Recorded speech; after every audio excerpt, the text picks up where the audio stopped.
সঙ্গিনী করি। বাবা, আমার এত বড় সর্বনাশ করবেন না।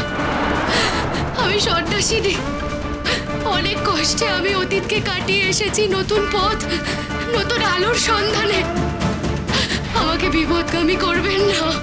খবরদার, খবরদার, খবরদার, একদম নাকি কান্না কেঁদে আমার সময় নষ্ট করবি না।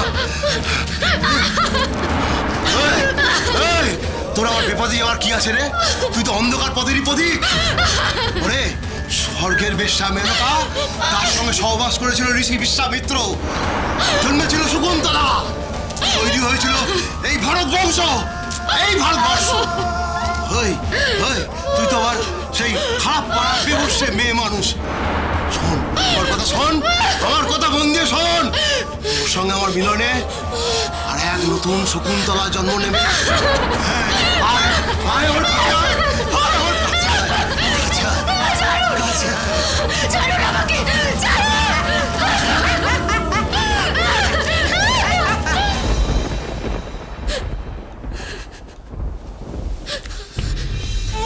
আমাকে স্পর্শ করো না বাবা, আমি অশুচি হয়েছি। নরকের কীট আমায় নষ্ট করেছে। আমার গর্ভে তার সন্তান। সন্ন্যাসিনীর এই ভয়ঙ্কর জীবন থেকে কিভাবে পার হব বলতে পারো? অপমানে, লাঞ্ছনায় রাতের অন্ধকারে হরিদ্বারের গঙ্গায় ঝাঁপ দিতে গেছিলাম, কিন্তু ঝাঁপ দেওয়ার মুহূর্তে কুঞ্জমালা নৌকায়াং সংকটে যুদ্ধে পঠনাচয়মাপ্নুয়াৎ লিখিত্বা স্থাপয়েৎ গেহে নাগ্নিচর ভয়ং ক্বচিৎ। আত্মহত্যার চেয়ে বড় পাপ এ জগতে নেই রে মা। এক ভুলের মাসুল চুকাতে গিয়ে আরো বড় ভুল করে ফেলিস না রে মা।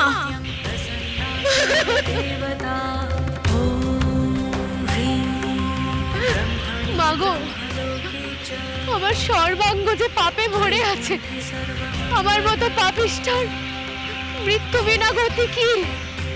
গতি আছে, অবশ্যই আছে।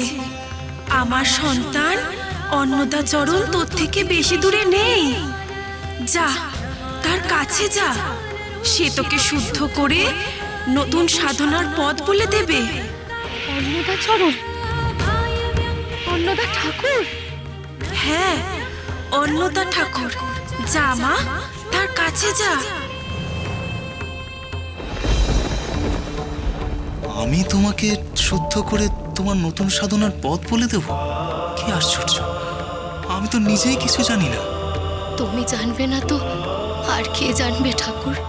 আর যদি প্রকৃতই না জানো, তাহলেও তোমার কাছে নির্দেশ ঠিক ছুটে আসবে। আমি সেই নির্দেশের জন্যই তোমার পায়ের তলায় অপেক্ষা করে থাকবো এই স্বর্গাশ্রমে। কুঞ্জমালা,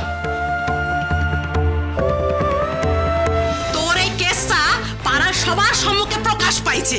তুই আর মুখ খুলিস না। কাল বিষ খাইয়া মরতে গেছিলি তো, আজ আমি কইতাছি গলায় কলসি দড়ি ঝুলাইয়া ওই হাওড়ের জলে ডুইবা মার। তাতে তোরও প্রাণ জুড়ায়, আমাদের গায়েরও সকলের প্রাণ জুড়ায়। কানাই দানাই কথা সারধি হনেন পণ্ডিত মশাই, আজ এই মাইয়ারে লইয়া আজ এই গাঁও ছাড়বেন। আমাদের এই গাঁও না ভদ্রলোকের গাঁও। আপনার এই বাজারে মাইয়ারে লইয়া পয়সা কামানোর আর ফুর্তিকরণের আখড়া না। কি চান আপনারা? আবার কষ্ট করে কম, তোরা নষ্ট বাপ মাইয়া এক্ষুনি এই গা ছেড়ে চলে যাবি। চলো চলো দে। চলো চলো।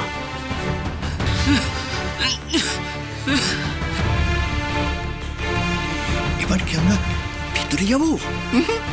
তাহলে তো পরে আমাদের ওপরই সন্দেহ হবে যে আমরা মিথ্যে কথা বলে লক্ষ্যে পেয়েছি। এখন শুধু দূর থেকে 18খানা ছাগলের খেলা দেখে যাও।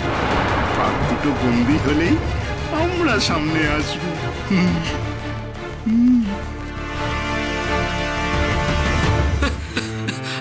আমরা এখন কি করবো রে মা? কি করবো তরু? আমাদের তো আর আত্মহত্যা ছাড়া কোনো উপায় নেই। মাগো,